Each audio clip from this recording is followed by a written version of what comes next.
Hello and welcome to Let's Talk Tachlis.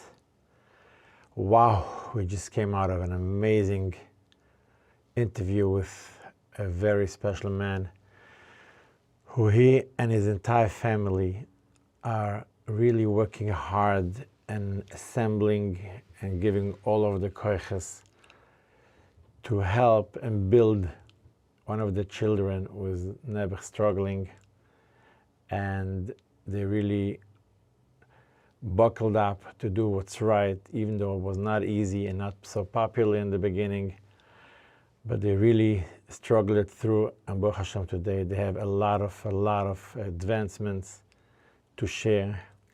This was not an easy interview. I know all of you like to see interviews, chick-chack, and watch it for 20 seconds and know the whole story. This is not the case. It was not an easy interview. Took a little time to unravel and come to the point, but wait and see what you're about to hear. You're going to be really surprised and mesmerized and really feel admiration for this family for what they did. So take your time, watch the entire podcast, wait till the end. There's a few good stories in the end, and you'll really like what you're seeing. Enjoy.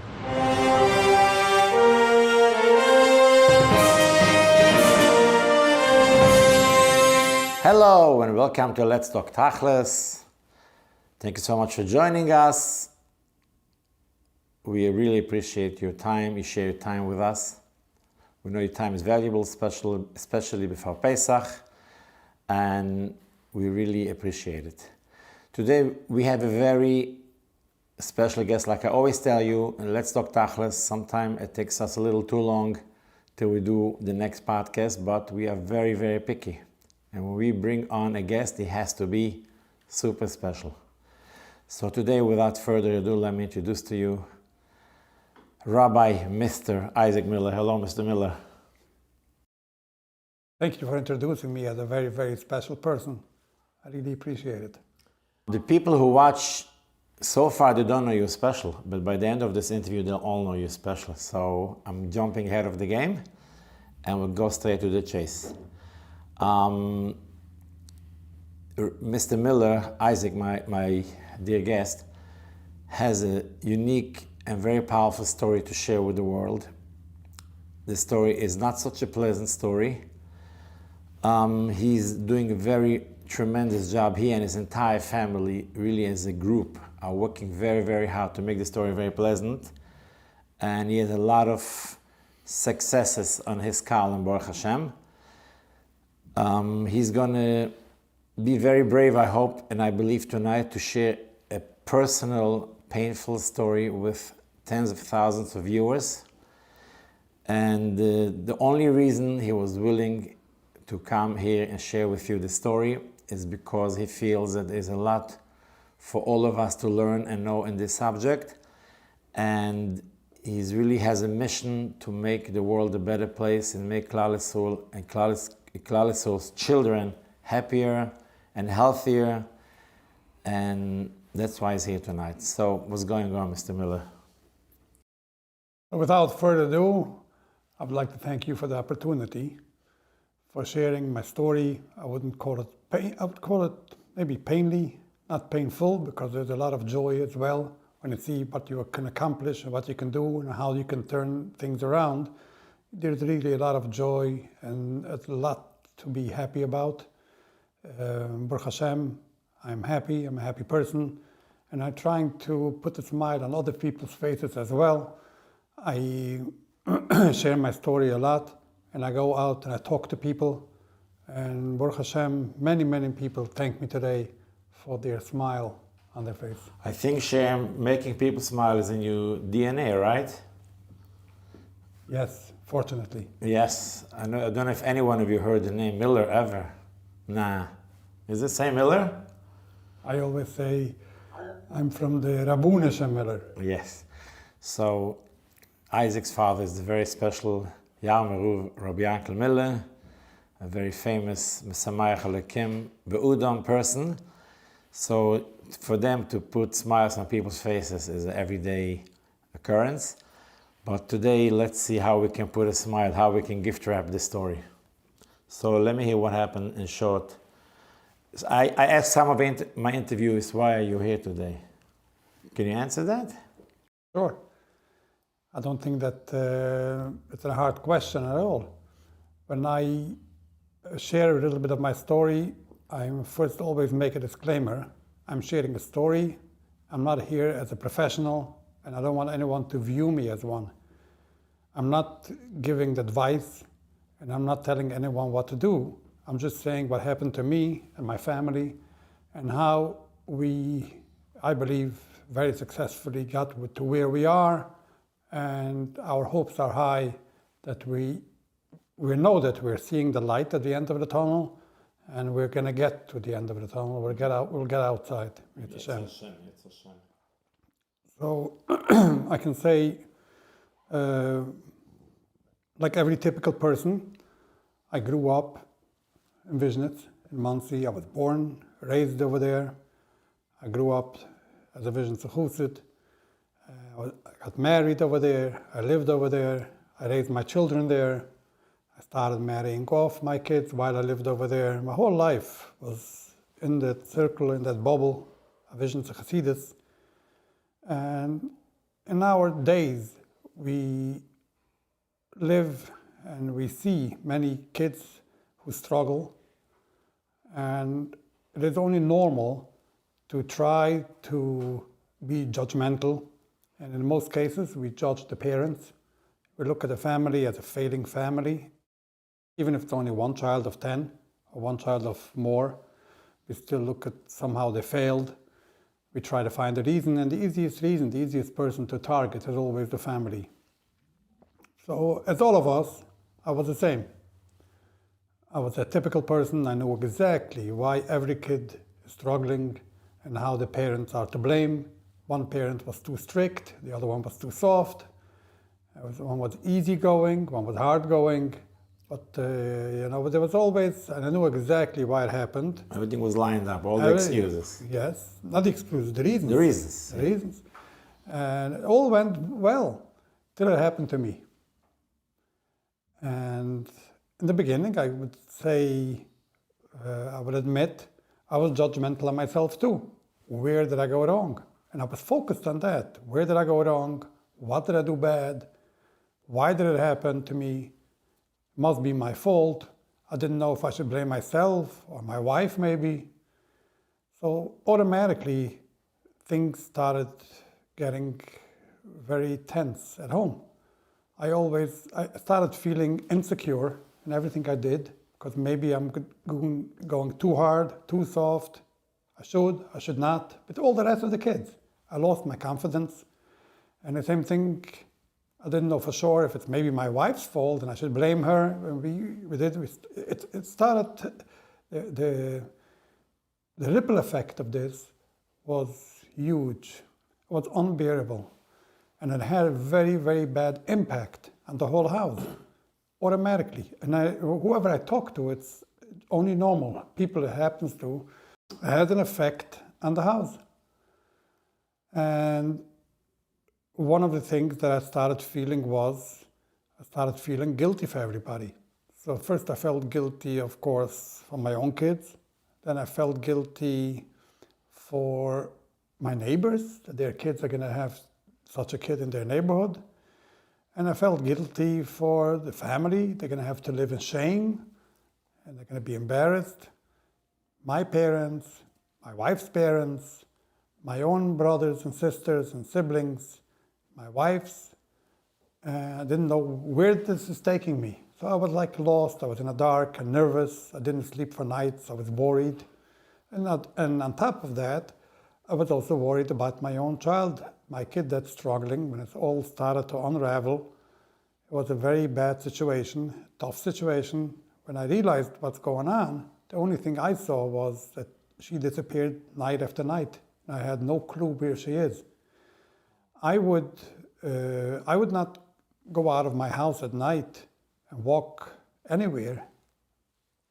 Late at night, I'm that type of a person who stays home. I wouldn't walk around and wander on streets. And when I found out later where she was, at the other end of town, without being scared, she was a young girl. How old was she when it really started bursting around, out? I think 14, Wow, 15. really young. Yeah. So I realized there's two things that's going on. She got herself some pants, found it under her pillow, and I started looking after her. So my focus was, I was so, I can say, focused on the wrong thing altogether. I was focusing on how to put boundaries and what can I do to get her back on track and how I can make it happen and how quick, not only control, but how quick I can do it. I knew that the trick is the quicker I do it, the less shame I'll have, the less, before it goes on the street. I didn't want the street to know. Little did I know that before I even knew, they saw it, they saw it. Many people that I meet today, they're busy, about the neighbors and about the neighborhood. They shouldn't find out. They all know. Before you know it, they know it. And I was trying to protect my dignity, my family, my reputation. I felt everything is on the line. So really, it's a very difficult balance to game to play, because on one hand, you do have feelings for your own kids, for the other kids, and you do want to protect your kids. They are your kids. You don't know what's good for them. You don't know what's not good for them. And you have your wife, you have yourself. Let's not talk a little the extended family, but your own immediate family that sit with you every day by the dinner table and Shabbos dish. You feel very bad for them, right? And you also separately are starting to learn that you're feeling bad for your daughter also. So how do you really juggle between these two feelings? It's not a simple task that you get a book, a manual how to deal with it. First of all, I realized that by being this nervous and by being worried so much and by trying to control the situation, I'm only harming my entire family. I was a calm person, a normal person, and suddenly I became that nervous father without any patience to anyone, skeptical and with no confidence, and I didn't know what to answer. I was always, my mind was flying around and worrying, and I couldn't concentrate when the kids were talking to me. I realized that in an effort to try to control the situation, I'm losing the situation. So it's not a matter, people think that you can control the situation by, in any ways or means, there is no such a thing. You have to let it go a little, can you it brought me stop yourself from wanting to control? Right, so when I realized that, I always say today, when I look back and people tell me, you're enabling, right? This is a very popular word, became the word enabling. And I always say, you can use, what is the opposite word of enabling? Disable. Disabling. Can you disable? No, you don't control the situation anyways. So it's not called enabling when you can't disable. When you can control it, when you realize that it's anyways not in your control and it's not in your hands, you don't do anything different to when you let go. It's not even called let go. That's when you take, instead of trying to take the situation and control the situation, you control yourself. That's all it is. Self-control. And stay focused on what you're trying to accomplish. Where are you heading? What do you want to do? Where do you want to get? So I want to roll it back a little bit because unfortunately it became very rampant, and unfortunately we see it in so many families. Is there like a certain time or incident or situation that you were able to, you can pinpoint today and say, this caused it, these are the signals that you have to watch from, like, when looking back now, I want to hear soon about your relationship with your daughter these days and those days, but how's the shulam? What should parents look out for when they are facing similar situations starting to unravel? In general, once you see that what your kid is doing things not the way all the rest of the family does it, and not the way you raise them, and it doesn't make any sense what they're doing, that's when you realize that you should realize that your kid must be in a bad place, I would call it. When I say a bad place, it means that they are broken for whatever reason, one or the other, and it's irrelevant. But once they're broken, I always say, it had nothing to do with Yiddishkeit, Goyishkeit. It has to do with the person, that there's a person over there. And a broken person is not a person. When you're dealing with a kid that is broken, then they can't control. They cannot do anything. They're unable. Broken. They're broken. Broken. Like a broken car cannot be on the road. It's broken. And once you realize that, you come to realization with fact, with the situation, and you live with that situation, you realize that the only thing you can control is yourself. You were saying that if you see unconventional moves and all kind of... If things don't make sense, then you should realize, I realized that it's not in her control and it's not something that she does intentionally. Now, it's in my own hands if I should make it more complicated for her and for me, or make it easier for her and for me, and it's going to make life much simpler. What I mean by that is a few things. Number one, I'll do whatever it takes to remove spite. If spite is in play, then it just becomes worse, it unravels. Right? Just to spite me. Dafka.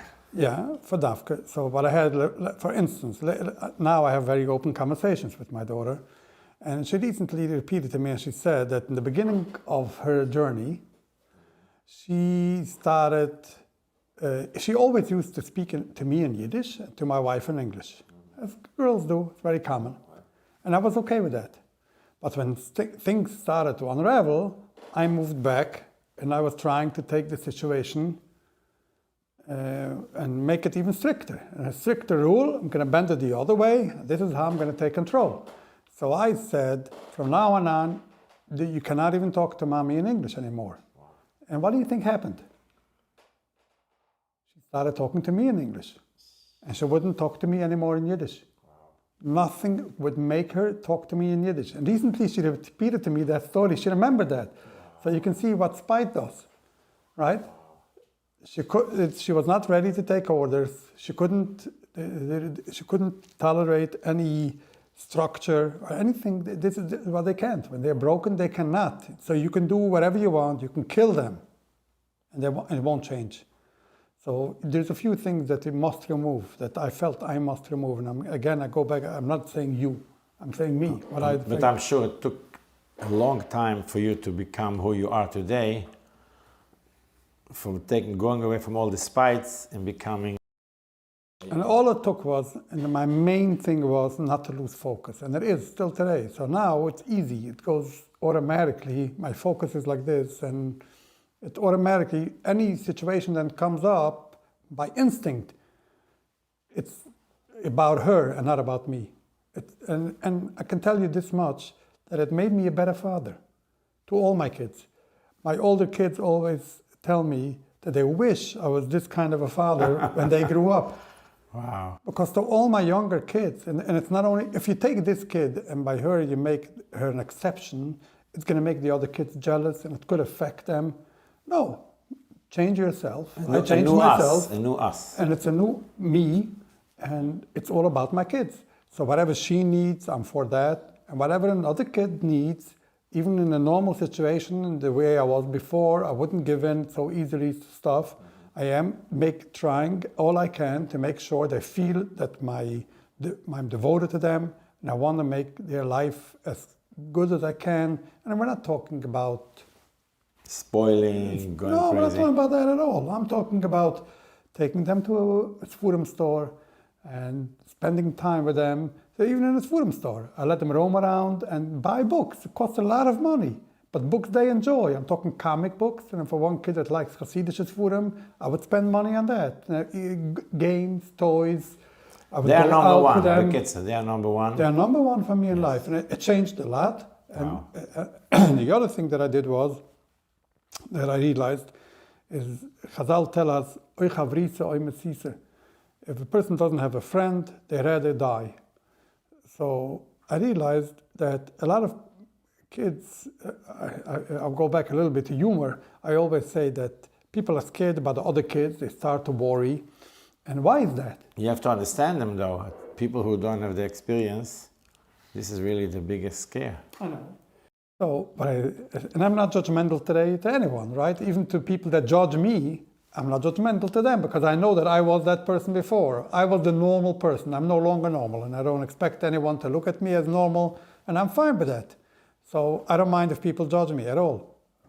And so one of the things is I always say that why is it when the first kid struggles, the parents are blamed? This is normal. We blame the parents.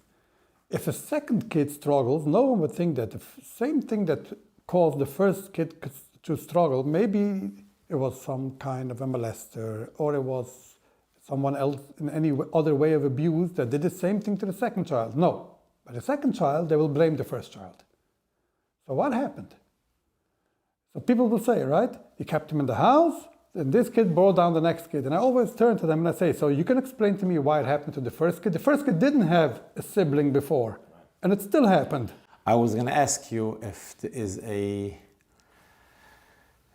certain explanation, any explanation, why it happens to one particular kid versus other kids in the family. The same thing goes in physical health. If they have two brothers, same family, grew up together, and both smoke, one of them gets cancer, dies, and the other brother or sister smokes heavy, same, and lives to the 90. What does it tell you?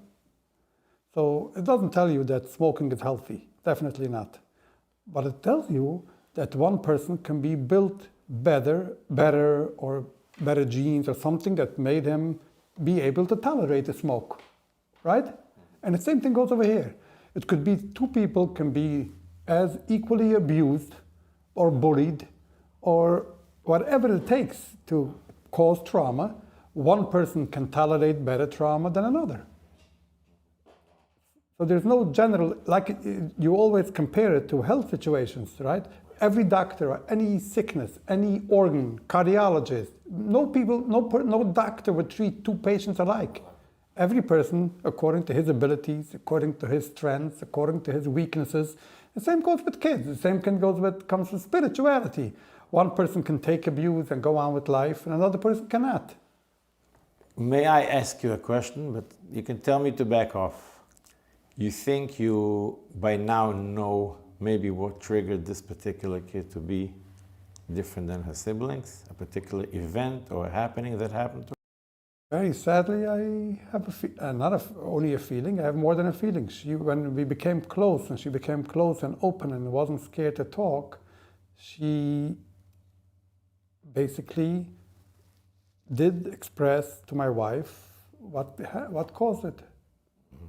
I'm sure. It's unpleasant, and I don't think that here is the place to talk. I don't want to go into very painful details. I'm shaken as is anyway. But I can tell you one thing. At a certain point, when she was open with us, and we started having open conversations, even today, it's not a problem. We can have any kind of conversation. It's not a problem. Nothing is sensitive. And she revealed to my wife that when she was 12 years old, she couldn't sleep through the night. She had problems staying asleep. She had nightmares from what happened to her, and she couldn't sleep through the night. But she was struggling to be able to go to school. So you know what she did? She was 12 years old. She used to go downstairs, and I had some place where I had kept my whiskey and vodka. She would go down and get drunken up. Night after night. And she fell asleep with vodka, or this is very painful, vodka or whiskey, a young innocent child. And it shouldn't be that way. So now when I look back, I feel only sorry for her, that this is what she went through. This is so painful. This is what it took her to fall asleep. I can blame anything. I can blame her on anything. I feel only good at what I did, the way I turned it out, the way I realized it. It was just mama's.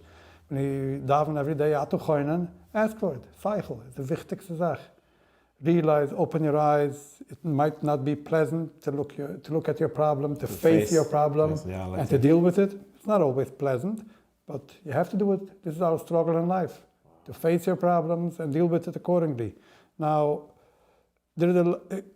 if you can stay focused on where you're trying to get and what you're looking to accomplish, and don't look at any side matters, you can be very successful. And when I say side matters, I mean even myself, my own ego, my own dignity. I have to let go of that. And it involves very much. And if you think deeply into a lot of things that people do, it's about saving their faith, their own faith, their own dignity. In today's world, for sure. And it's normal. It's a normal instinct of a person. It became worse in the past 20, 30 years. People today do many things for themselves. They don't take in consideration the true meaning and the true good of the person they are representing, supposedly, because it's such a world today. It's a huge avoidance, I'm sure, to disconnect yourself. You go to shul, you go to work, you meet your siblings, you meet your family, you meet everybody, and everybody is pointing, rolling their eyes. Even if the kid is not there, or the kid is there, especially when the kid is there. But I'm sure it's till it became a routine to disconnect the feelings from all the outside cameras and photographers and analyzers. I'm sure it was a very, very big struggle. It's probably one of the hardest struggles in the game, in this saga. In the beginning, I was like in a cave, in my own world. I wasn't sharing anything with anyone, and until I was approached by neighbors who probably meant well.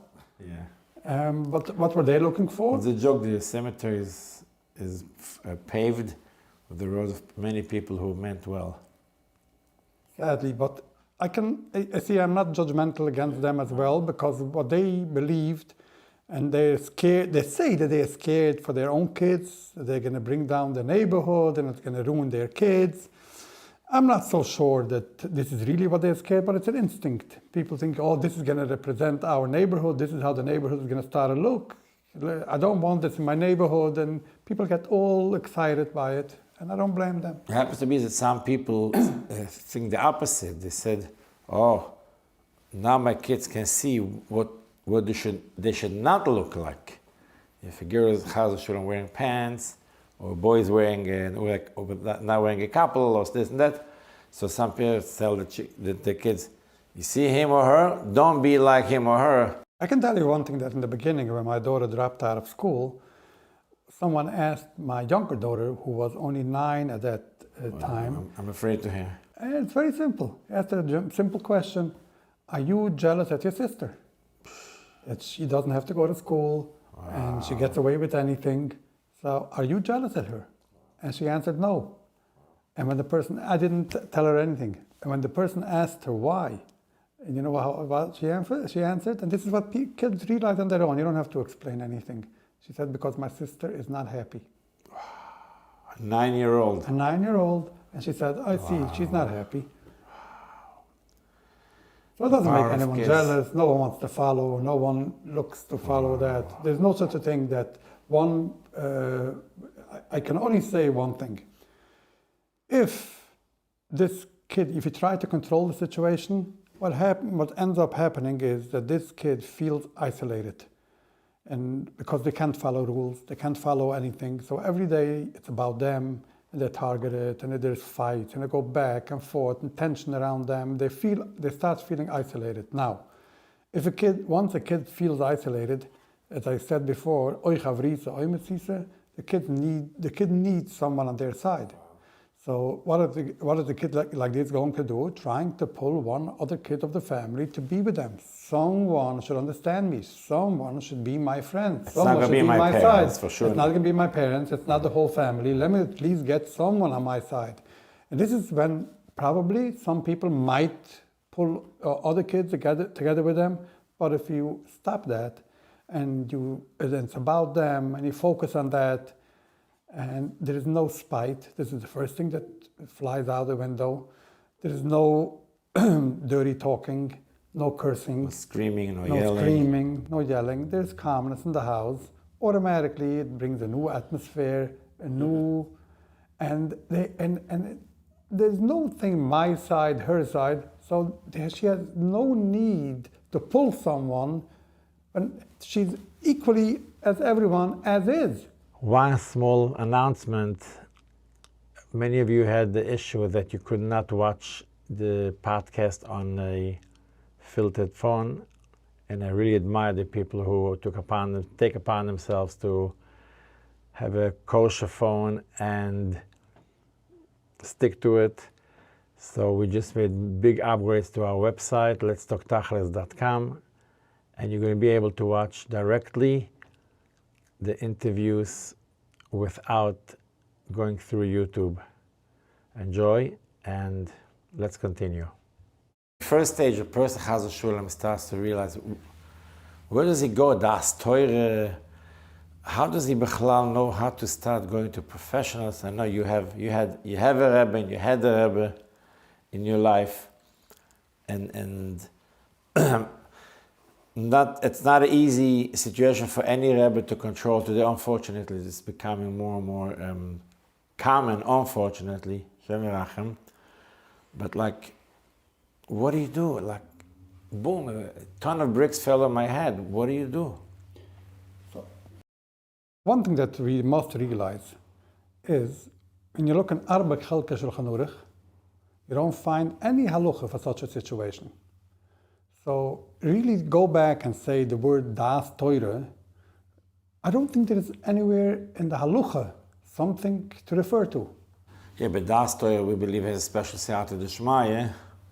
Maybe you had a story with one, maybe you went to one of your Rebbes or one of your people that had a certain opinion about this situation, of how you should handle it, and was it successful, was it not? Like, I'm sure you didn't go on your own with this thing. So, of course, in the beginning, as I said before, I'm a Vision Chutzit, and I went to the Vision Rebbe of Monsey. I was his Chutzit. When it all started, and I realized that I'm going wrong, it didn't take me long to realize that I'm going wrong, and someone mentioned to me about a guy very famous today, Avi Fishoff, and I was considering maybe going to him. And at the beginning, I was fighting the idea myself, and I was saying, this is crazy, this is stupid, this is the worst thing I can do to my house, to let my kid do whatever she wants. It's going to ruin my house. It's all speculation. Now when I'm thinking back, it's all theories, speculation. There's nothing really to establish it, but this is how people think. Because it goes back to a person when he feels that he loses control.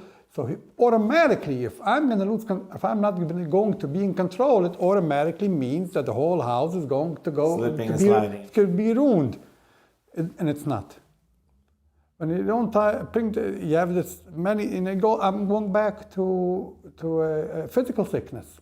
In physical sickness, you can see you cannot control the situation. You do what doctors tell you, what professionals tell you, but they can't control the situation. And you hope for the best. And you hope for the best. You hope for the best. And same thing goes here. I'm sure a lot of tears when we were crying. Rolling in the Miller family. No, in the beginning I couldn't face anyone. I couldn't look anyone in the eye.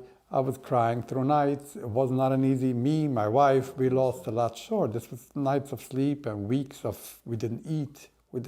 How long is this saga taking place, really? So it started, I would say, 12 years ago. Wow. Yeah.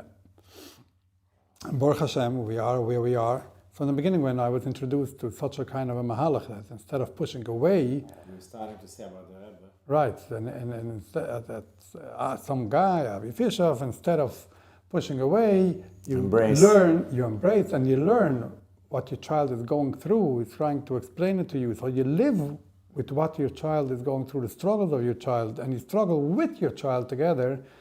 So you really can embrace, and you can really be in their bubble and in their world. You can relate to them much better and build your relationship and build them up from the ground up. And when I was introduced to that mahalach, I really thought that this is crazy, and I couldn't round my head around. I couldn't wrap my head around such a crazy idea. Advice. So, but when I started realizing that what I'm doing is wrong. What's option B? Yeah. What's option A? No, I would say it's like this. No, it's plan B. I have it always under my signature in email. I always write under my signature. I always write my slogan, life is all about how you handle plan B. Because this is what it is. And yes, I always very say, well said. yeah, people that go to Avi Fishoff, no one comes their first choice. Everybody tries first to control the situation. So nobody should think that people that go to him are the people that have normal situations and they choose rather than controlling their situation to just... They're so organized, they're so planned. No, it's the people that tried, people that failed, and when they realized that they're really going from bad to worse, and they want to open their eyes and face their dilemma and deal with it, that's when they realize there is no other way. So I went to the Rebbe, and I told him about it, that my daughter is struggling, and he was crying together with me. I went with the kvittel, it wasn't pleasant. The Rebbe was literally crying with me, and he was like frantic, what's going on? And then I told him that I learned recently there's a new asking on the block. His name is Avi Fishoff. What was the Rebbe's opinion generally about such kids in the beginning, I guess? I can't say that he had a general opinion because I hear so many stories. Versions. Yeah, visions itself, how one person is told this way and one person another way. And a lot of it, I guess, has to do the way a question was asked.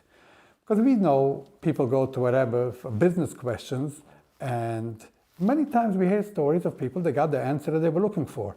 So for people that the situation of dealing with such a kid is tough on them, and they think that by throwing out the kid, they will get rid of the problem, right? They will release them from the problem.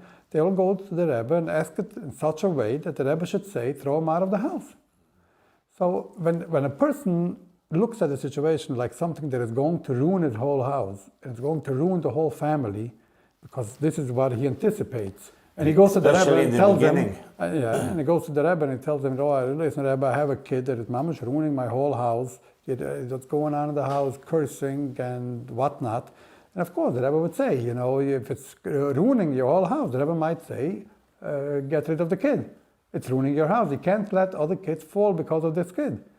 So that's in my humble opinion, but I wasn't there when other people asked. I can say that I was there once when I asked about another of my children, and I had a child that was also like a little bit struggling, but not as hard as this one, but also struggling, and I couldn't take it, and it was hard on me. And I said to the Rebbe, I'm thinking of sending this child away. And the Rebbe said, what? He was angry at me. What are you talking about? And I said, I can't handle him. And this was after... Before the story with my before. daughter. Before. And I told the Rebbe, and I said, but the Rebbe told this and this person to send away his child. The Rebbe told me, you want to compare your child to that? What are you doing? So it wasn't so then I realized, it might be also that other parent asked the question different. I don't know, I wasn't there, but when I had a conversation... Please tell me this child is doing okay today. The child, Baruch Hashem, has Simchas Chaim, is living with a purpose, with a vision on the future, and talking about a future. I'll get to it hopefully soon. But the way it looked in the beginning, there was no talk of a future. It could not ever be brought up, something about a future. She never wanted to hear about ever getting married, ever building a house, ever discussing having children. And now it's all about that, Baruch Hashem. A person that believes that she has a future and can build a house has a lot of confidence. So I can say that we build up our kid from ground up, and Baruch Hashem, she has a sense of humor, either it's genetic, or it goes viral. Not stam. And she lost weight, she is off drugs for the past, it's almost 2.5 years already. She went once to rehab, and I can say one thing that I can share, if you realize that you cannot control anything, nothing you can control. Some people I know that pushed their children to go to rehab or to go to... So even this you didn't push, you didn't promote it. Never. So how did it happen? She asked for it at a certain point? Wow. So when you can build up your child... I think this is the bombshell of this podcast, of this interview. If the viewers of Let's Talk Tachlis heard now something that a child that struggled so much and went through such pain, such ups and downs, such lonely nights, so much friction in the family, came to a point of saying she wants to be helped with the drugs. I think this is the biggest chiddush, the biggest encouragement for suffering, for families and people and parents who suffer. Wow. So in the beginning, I think you can go home ready. in the beginning, it was all about whiskey and vodka. She used to get drunk. This was normal. And later she revealed that this is what she used to fall asleep, and she used to get drunk. Beer, everything alcohol. She used to drink like no tomorrow. And she later got it off by herself when we started building up, and she got rid of that on her own. But unfortunately, it changed to drugs. It started with weed, and it went on to much, much harder stuff. And Baruch Hashem, she got out of it. Wow. Now, it's already probably a year or so that she also quit smoking. Wow. On her own. This was totally on her own. And when she decided now, she's so strong that when she decided to quit smoking, she never once yet took a cigarette. Please tell her that I'm very proud of her. We all are. And so are all the viewers from our podcast, all very proud of her. And I'm sure she's going to... Now to be proud of her is nothing. I was proud of her every day throughout these 12 years. There wasn't one day when I was not proud of her. And I really felt it. She never embarrassed me. Wow. As soon as I realized that I'm going in the wrong direction, I can say in the beginning I was embarrassed, it was embarrassment, it was everything. But as soon as I realized and where I live and what I have to do to turn around, and I realized that she's broken, I wasn't embarrassed anymore. Wow, amazing. What a difference. You know, when I had the funny part at the beginning, it was me identifying with her. Meaning, so there was a monthly grand opening when Evergreen started the supermarket, and it was a grand opening. Whole town came in, yeah? And I decided that day, she wasn't dressed the way we are used to, and I would go with her shopping. Meaning, hand in hand, and push the cart together with her and shop in the store while everyone looks. And what I would do, just look them back in their face. I didn't even stare down to the floor. I just stared back. Wow, it takes so much. And you built her up. It gave her so much strength that I can identify with her in public. I used to hold her hands and go out from my house to my father's house on a Shoshuna at night to go say the Shuna Tova. She would only stick Baruch Hashem. She always stayed home. She wouldn't wander around anymore when I wanted to be turned around. And I would go hand in hand. Now Rosh Hashanah, envision it, was the Yom Tov that we had thousands and thousands of people came from all over the world. The Rebbe. And it was in front of everyone. I had no embarrassment, no nothing. And I went with, this was my pride. And I'm sure your wife is 100% locked in the same. My wife had the same situation and came to weddings, let's say, right? And she was at the woman's side. And my wife just held on to her hands and sat next to her, identified with her. I think almost the word spite came back in now. Despite all these people, I'm going to show you that I'm strong and wow, this is unbelievable. And you would think that people, the instinct is that you believe, that you think that everybody will look down at me that I have such a child. And it's the opposite. When people see how you stand next and you stand with your child, they only admire you. I only got compliments. Never. I was maybe told something, I don't even remember. It went in one ear, it came in the other.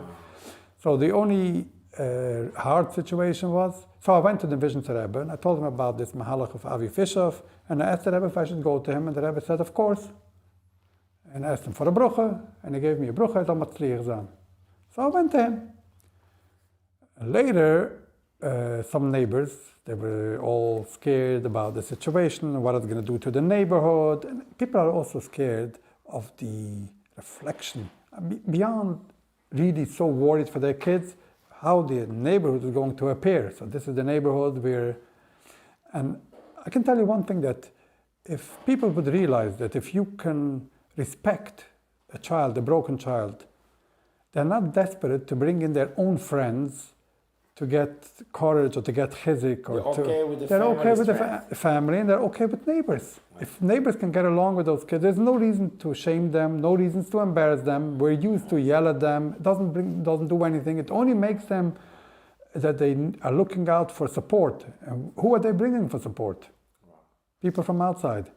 And it's only going to make the situation worse. I'll tell you a very scary story, but even if it's not where we're talking now, but it's something to make people aware. I just heard of this Matzah Shabbos, and I know the people involved. I know the families. I know all the people. I know it firsthand. And so the person that repeated to me the story told me the story that I knew. It was a kid that went south, and neighbors didn't like it, and they asked the father to move away, and he didn't want, of course. Why would I move? So one neighbor started arranging that the neighborhood should come and protest. So every night there were protests. No, I can't handle it.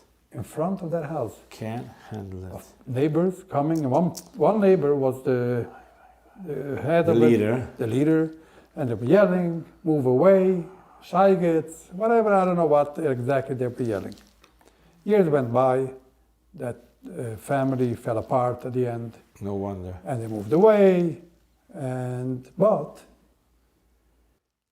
I'm talking years went by, I'm talking maybe over 20 years, good over 20 years. And the leader of that group, he himself has now a few kids off the derech. Okay, And it was only recently when he realized that maybe I did something wrong. He picked up the phone, took some courage, and he picked up the phone, and he called up that person, his prior neighbor from years ago. Located him. And started begging him for mechila. And he said, would you forgive me? I realized that I went wrong. It wasn't the proper thing to do. I want to ask you for mechila. And he said, I'll be honest with you, I have a few kids now struggling, not from. And I realized it might be because of this. The man told him, I want you to know that you ruined my whole family. And I want to know how many kids you have that are struggling. And he said, some. We gave him the number. He said, don't call me yet for mechila, because I davened to Hashem when this happened, that you should have more than this off. And since you're not there yet, I'm not going to be moichel you. This is so painful. This is too much for me. And scary. It just goes to show no one is hefker. No hefker, and no one knows. Hashem Yarachem, Hashem Yarachem. I just heard this Matzah Shabbos. But I'm sorry. Let's talk tachlis is a happy place. I have to go back to Baruch Hashem to your successes.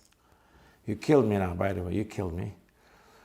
But I want to go back to your successes, and I want you to tell our people, our viewers and listeners, that as much as we daven, as much as we beg the Eibishter, it shouldn't give us these challenges and nisyonos, but chas v'shalom, when it happens, give me a few words of courage for the people, how strong they should be and how positive they should be, and they should not let it drag them down. Please give us encouragement. I'm gone. So I can tell you that all you can do is... If you don't want me to walk out on a wheelchair from this place, you better build me back. You have an excellent record of rebuilding people. You have to stay focused on what you're trying to accomplish and what's your main goal here. And remember that, and don't think about anything else. Don't get turned away, turned off, and don't get distracted by what neighbors will say, or parents, or grandparents, or anyone. And it only brings calmness back in the family, only builds up your family, and it builds up your kid. And the main... We can say it with... Sure. What I was focused is on a few things.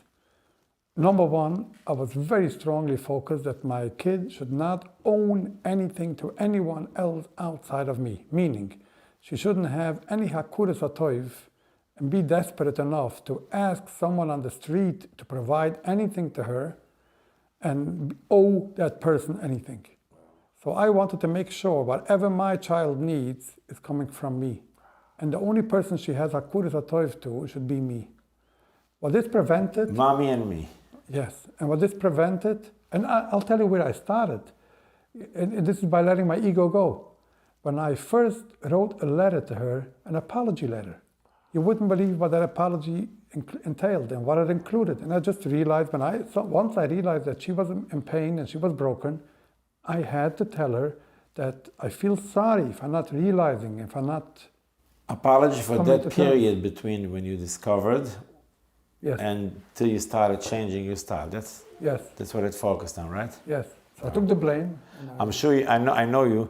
I'm sure you were a great father, generally speaking. You and your wife are great parents all throughout. You didn't become totally...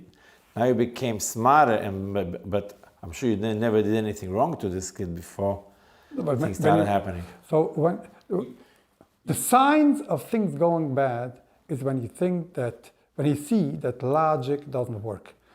Every kid, you don't think, I realize right away, I'm telling my child, you have to wake up on time. You think the child doesn't know that? I'm not telling them any news. I'm telling them anything that is about structure, The child knows exactly, okay? They grew up exactly like the other kids. They grew up together. They grew up in a healthy, fine, normal home. And as soon as you realize that this is out of logic and doesn't make sense, you realize that with logic and with sense, you will not get anywhere. Because the logic they have, sense they have, when they don't make sense and they lose logic, you pushing logic into them doesn't change the situation. It just makes it worse. Just tell them. What do you mean? You can't tell them?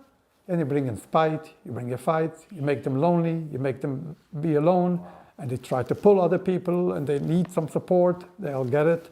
And if they can't get it in the family and everybody's strong against them, they'll get outside. And if anything they need, they have ways to get it, they'll get it. Unbelievable. I think we can be here all night.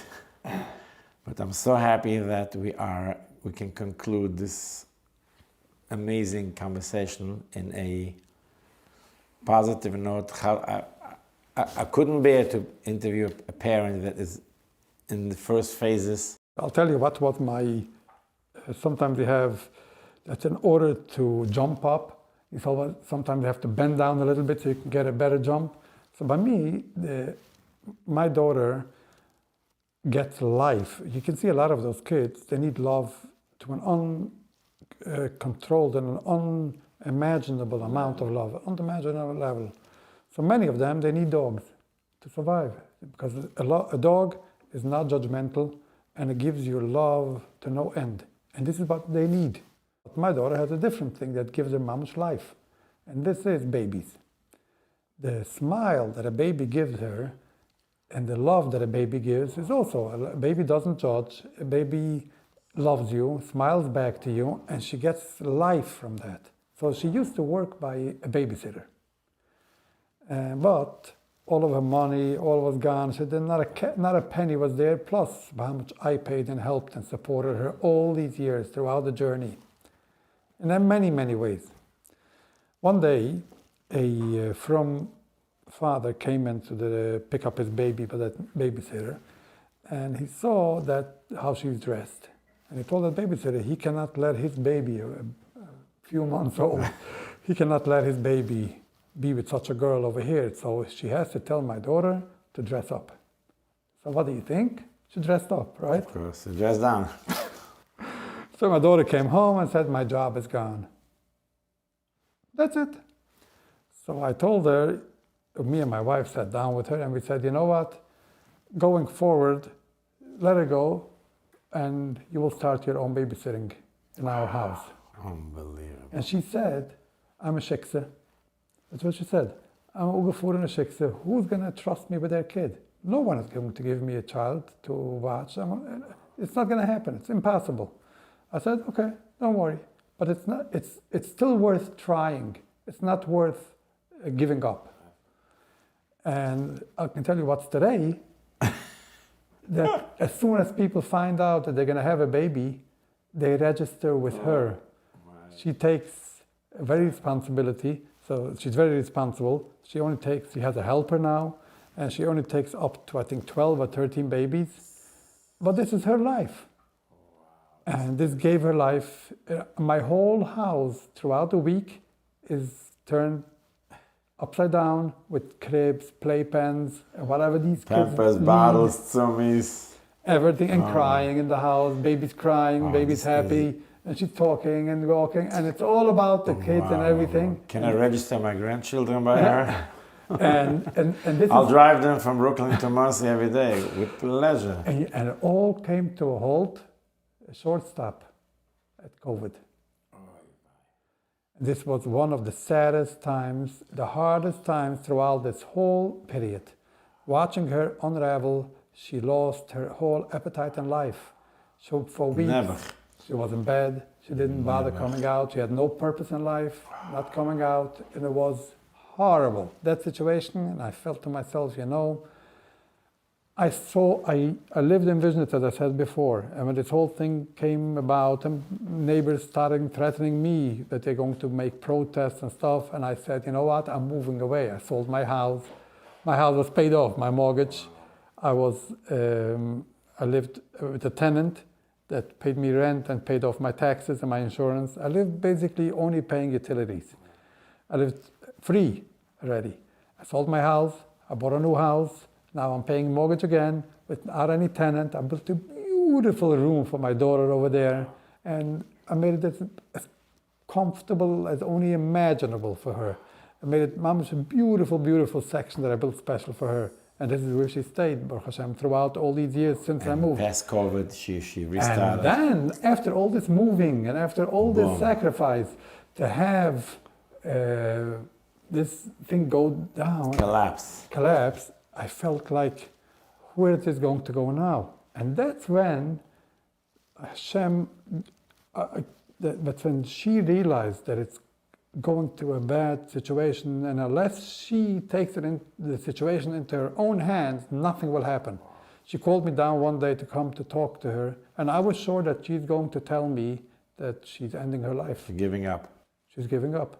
I didn't expect anything else. And when I came down and she told me that she is looking for help and she wants to get out of this. Wow. What so getting her to... The fact that she herself... It's a second bombshell you're throwing at me. I told you I cannot handle that much. She herself called out for help instead of giving up is unbelievable. You get a lot of credit, and you're giving a lot of people chizuk now. If the baby's thing is back on, are we back on? Right after COVID, it came back. Wow. It goes full swing, and it's mamash every day. You should see how she talks to kids and how they talk back to her. They call me Zaidi. I'm sure you're uneiniglich also. Grandchildren come in, Baruch Hashem, there's a matzah always going on. Wow, what a remarkable story. So the whole house became a calm house and a comfortable house where everybody's welcome. And even when she had to bring friends, they are welcome. Rather than she never has to wander off to anywhere, because I'd rather have her inviting her friends over to my house. She's always in a comfort zone. Sure, and whenever she wants friends, she can invite them over. It's not a problem. Wow. We have beautiful Shabbosim. She never misses a Shabbos dish, never misses a Seder. And anything. I want to finish with one nice story. Yes. So when she went to rehab, and she knew she's going away before Yom Kippur. She left Erev Yom Kippur, and she's going to come back on Sukkot. It was 10 days. So she told me on Rosh Hashanah, she says, Tati, you know that on Sukkot I won't be home. We used to sing every Sukkot, we'd sing Atu V'Chatuni. It's a song, very nice, Atu V'Chatuni. And she loved it. She has, even now, every Shabbos, she's the one who's getting the kibbutz every Shabbos, Friday night, of singing Manicha V'Simchu. That's her song, yeah. She gets Eti Manicha V'Simchu. And she starts a nice song and we sing. And so we used to sing together Atu V'Chatuni, and she told me that as a young child, she used to come and sit on my lap when we were singing Atu V'Chatuni, and she misses those times, and now she's going to go to rehab. She won't be able to sing Atu V'Chatuni. Yeah. Wow. Rosh Hashanah, we don't sing Atu V'Chatuni. It's not a Rosh Hashanah song, it's for Sukkot. So she says, since I'm going to be missing you singing Atu V'Chatuni and Sikkes, can we sing it now? Shashuna night. And I said, of course, come, sit on my lap. And she asked, she wants to sit on my lap the way she did it when she was a young child. And she came, she sat on my lap, and together we sang Atu V'Chatuni. Wow. This is what she needed before she went off to rehab. There's no doubt that she's a very, very high neshama, a special neshama. And I'm sure the Eibishter has a lot of anachas from her. And I know that you have a lot of anachas from her. I do. I can tell you that nowadays, she loves to identify with me. So if we happen to be at the same time, let's say in a supermarket, I would be going through an aisle and I wouldn't even necessarily know that she's in the supermarket. And she would suddenly see me from the other end of the aisle. She would like question that, not run, yell from there. Everybody should see that she's my daughter and talk to me in Yiddish. Wow. Tati, the meinst du mit auf des? Soll ich kaufen des für Shabbos? Wow. She's amazing. And she wants to identify with, she feels so good identifying with me. Well, tell her again, and on behalf of all the Let's Talk Tachlis viewers, that she's very special. She is. And we are very proud of her. And I really want to thank you for coming here. I know it wasn't probably easy to go public. But I know the Tachlis, because it's called Let's Talk Tachlis, the results will be amazing. And I really, really appreciate you coming here. Thank you for giving me the opportunity. My pleasure.